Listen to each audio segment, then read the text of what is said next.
Ladies, hear me today. I'm talking to you not just from a place of wisdom, but from a place of experience, because I know what it feels like to stand alone. I know what it feels like to walk through this world with no one to lean on, no one to confide in, no one to share the joy, the pain, the triumphs, or the struggles with. A woman with no friend, it sounds like a line in a story, doesn't it? But it's not just a story, it's a reality. It's a reality for some of you right now. It's a reality for so many of us at different seasons of our lives, loneliness. It's a word we don't often like to say out loud because it feels heavy. It feels like an admission of weakness, like something that's wrong with us. But the truth is, loneliness is something we all experience at some point in our lives, regardless of how strong we are or how many people surround us. When a woman is isolated, when she walks through life with no one to share her burdens or her blessings, loneliness doesn't just sit in the heart, it seeps into the very fabric of her being. It wears on her. It whispers lies into her ears. You are unworthy. You are invisible. You don't matter. There's a misconception that loneliness is only about physical isolation. We think of the person sitting alone in a room cut off from the world. But loneliness is far more insidious than that. It's the feeling of being surrounded by people yet still feeling unseen, unheard, unimportant. It's the heartache of reaching out and finding no one there to catch you, to hold you, to listen. This kind of isolation, where no one knows the depths of your struggles, can be suffocating. A woman with no friend might feel like she is carrying the weight of the world alone. The burdens of life become more difficult to bear when there's no one to turn to for comfort or counsel. It feels like you're always holding up a mask, pretending that everything is fine, but inside there's a storm. There's an ache for connection, a longing for someone who understands, someone who doesn't just see your surface, but sees the real you, the one behind the walls you've built. And sometimes in that isolation, the loneliness gets louder. It creeps in during quiet moments when the world slows down and there's nothing but your own thoughts and feelings. It's then that the pain becomes palpable, that the silence becomes suffocating. There's an emptiness that no amount of distraction can fill. It's not just about wanting someone around, it's about wanting someone who will truly see you, someone who will walk beside you and help carry your load. The emotional toll of loneliness doesn't always show on the outside. We've learned to wear our faces like armor, to appear strong, even when we feel shattered inside. But the truth is that loneliness doesn't just affect our emotional state, it affects our bodies. Studies have shown that chronic loneliness can lead to physical health problems, higher levels of stress, weakened immune systems, and even shorter lifespans. The pain of being alone, of feeling disconnected, doesn't just live in the heart, it spreads throughout the entire body, touching every part of us. And when there is no one there to support you, loneliness often becomes internalized. The longer it lasts, the more it chips away at your self-esteem, at your sense of worth.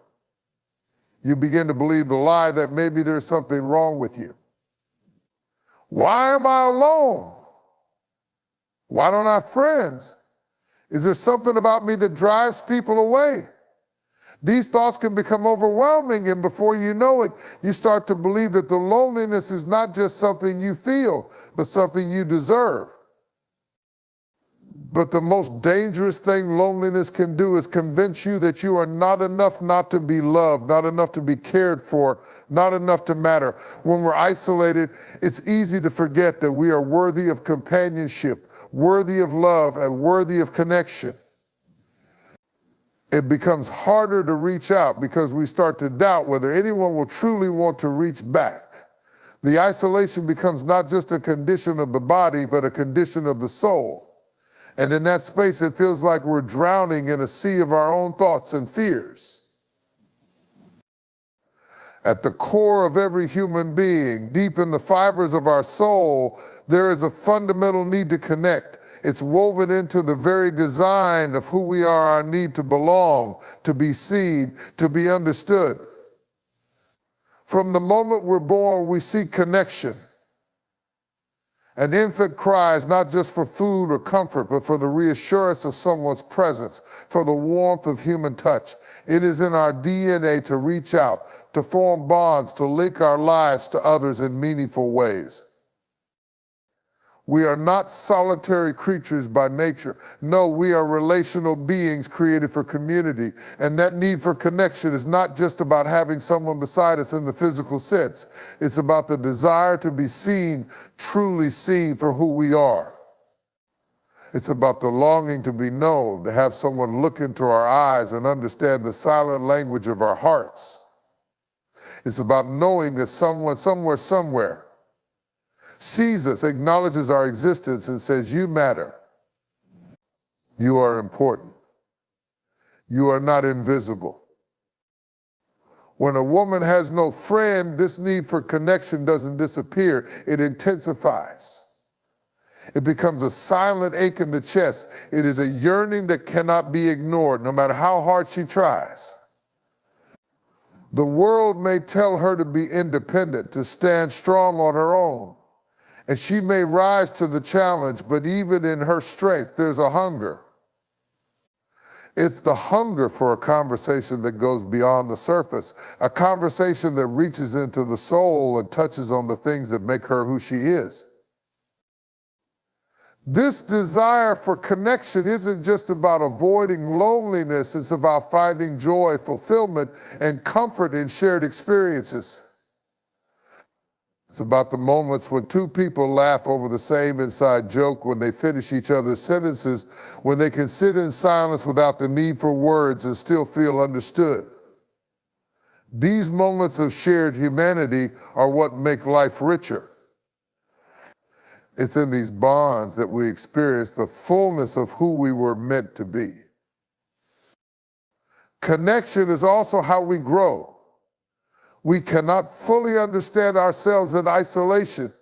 It is through our relationships with others, through dialogue, through challenge, through love that we come to know our strengths, our flaws, our dreams, and our purpose. The right people bring out the best in us, even when we can't see it ourselves. They see our potential, and sometimes they help us reach it. When a woman has no friends, she misses out on these opportunities for growth.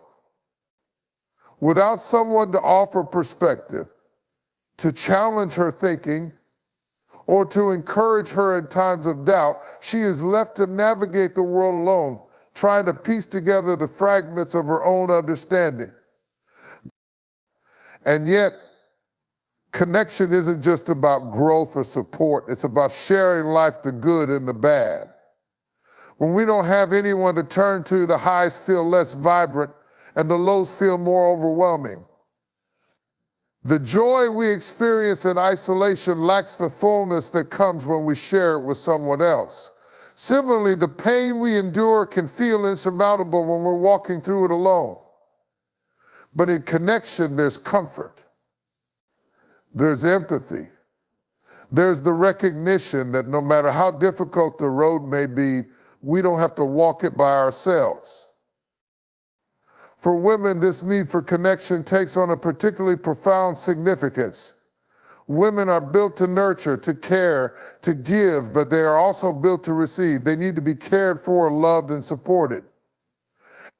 It's in the shared experiences of friendship, of deep connection with other women, that they find their strength. When a woman is surrounded by true friends, there is a sense of balance in her life. She can give without fear of depleting herself because she knows there is someone who will fill her cup in return. There is a flow of energy, love, and understanding that nourishes her soul. Without this, a woman may find herself empty, constantly giving to the world and receiving nothing in return. It's like trying to pour from an empty cup. You can keep going for a while, but eventually it will catch up to you.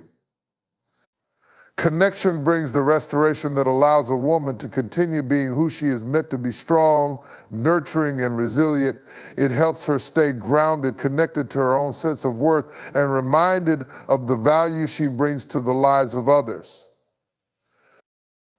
The need for connection is not just a desire, it is a necessity for mental, emotional, and spiritual well-being. Without it, we lose touch with the best parts of ourselves. We begin to question our value, our place in the world, and our purpose. The isolation can begin to feel like a trap, like there is no escape, and the walls start to close in. But in connection, we find freedom, we find joy, we find meaning. Vulnerability is often misunderstood. In a world that values strength, independence, and self-reliance, vulnerability can feel like a weakness, a liability, something to be hidden away in the shadows.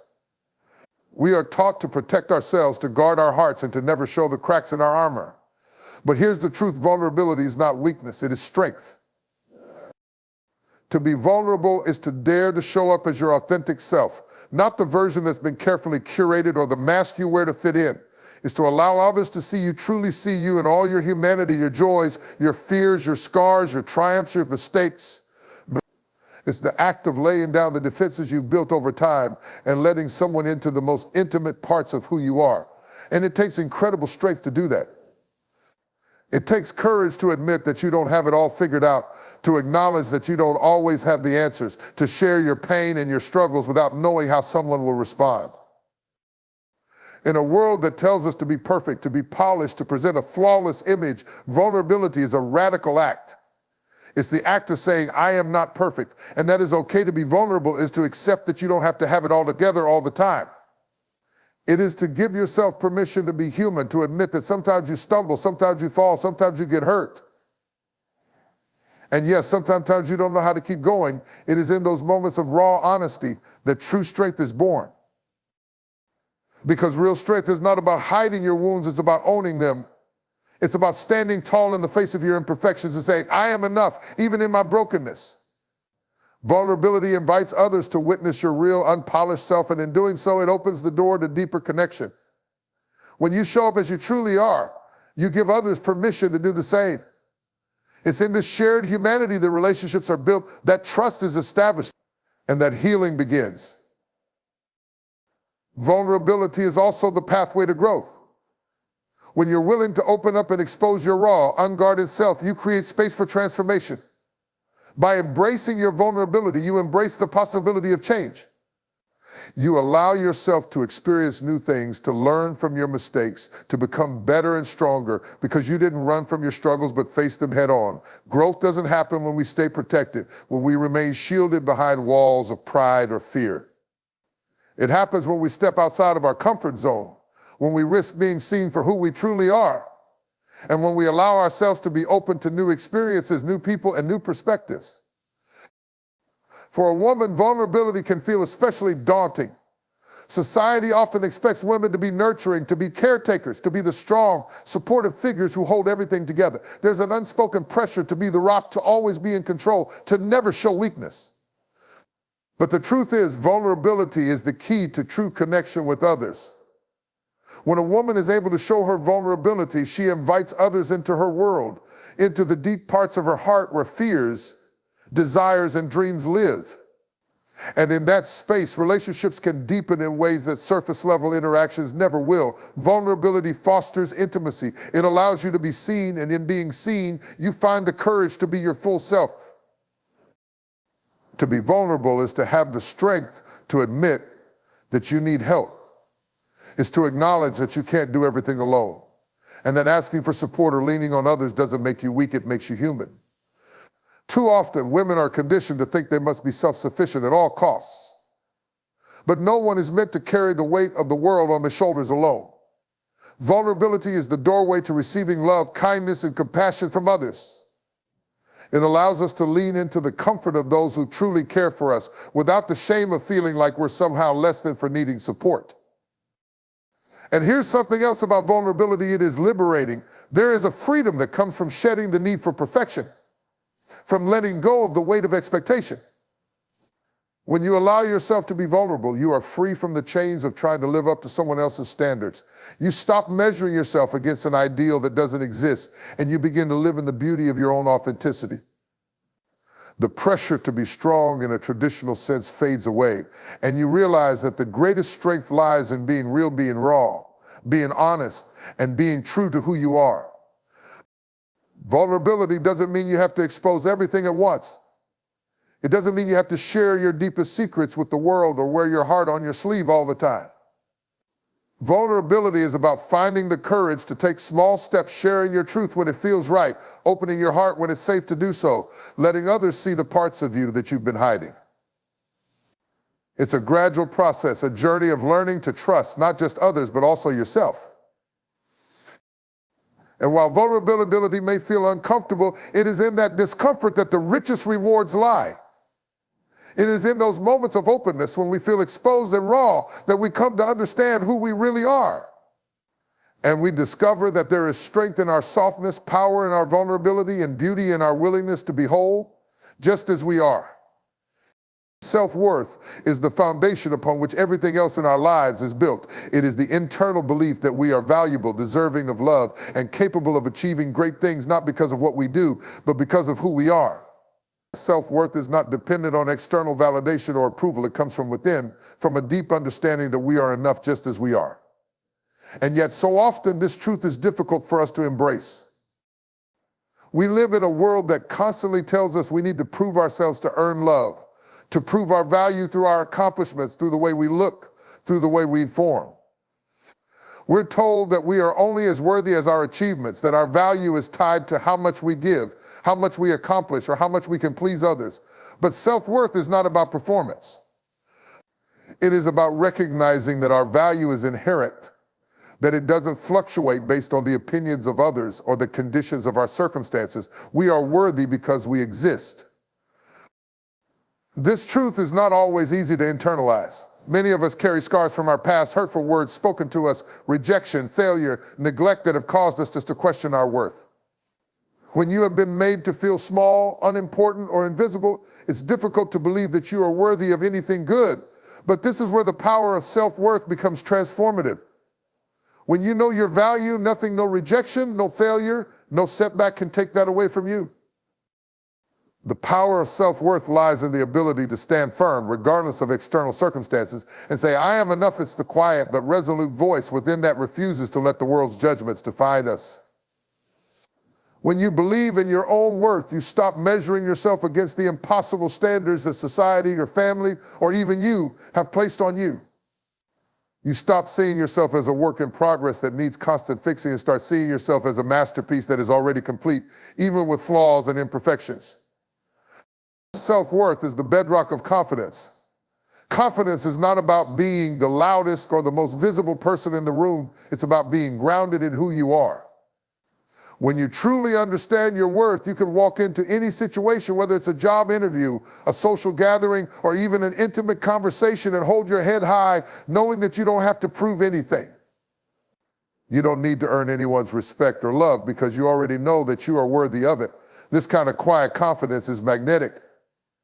It draws people to you not because of what you can offer, but because of who you are. But self-worth also means setting boundaries. When you understand your value, you stop allowing others to treat you poorly. You recognize that your time, energy, and emotional investment are precious, and you protect them. Self-worth gives you the strength to walk away from situations, relationships, or environments that do not honor you. It means saying no when you need to without guilt or shame, and saying yes to the things that align with your true self. When you know your worth, you no longer settle for anything less than what you deserve. It's important to understand that self-worth isn't about arrogance or pride. It's not about thinking you're better than others or having a sense of superiority. It's about knowing that your value is intrinsic and does not need to be validated by anyone else's approval. Self-worth is not a competition. It's not about measuring yourself against someone else's success or someone else's journey. Your worth is not determined by how much you have, how much you do, or how much you give. It's inherent. The power of self-worth also transforms how we relate to others. When we recognize our own value, we no longer feel threatened by the success, beauty, or happiness of others. We stop comparing ourselves and start celebrating the achievements of others as we would our own. Self-worth allows us to see the best in ourselves, but also the best in others, because we know there's enough room in this world for everyone to thrive. We don't need to compete for love, attention, or success. We understand that there's abundance in the world, and that we can share in that abundance without fear of losing our place. This internal belief in our worth also shapes how we face challenges. When we believe we are worthy, we approach obstacles with resilience. We understand that setbacks do not define us. Failure does not diminish our value. It is simply a part of the process, a lesson along the way. We can fall and rise again because we know that our worth is not tied to our victories or our losses. We are not defined by our mistakes. We are defined by our strength to rise after we fall, by our ability to keep moving forward no matter the hurdles. Too often we allow external circumstances to dictate our worth. If we succeed, we feel valuable. If we fail, we feel worthless. If people love us, we feel worthy. If they reject us, we feel like we're not enough. But self-worth is constant. It does not change based on life circumstances. It's rooted in the understanding that we are inherently worthy just because we exist. We are worthy of love, we are worthy of success, and we are worthy of happiness, not because we have earned it through our actions, but because we are human beings deserving of all the good this world has to offer.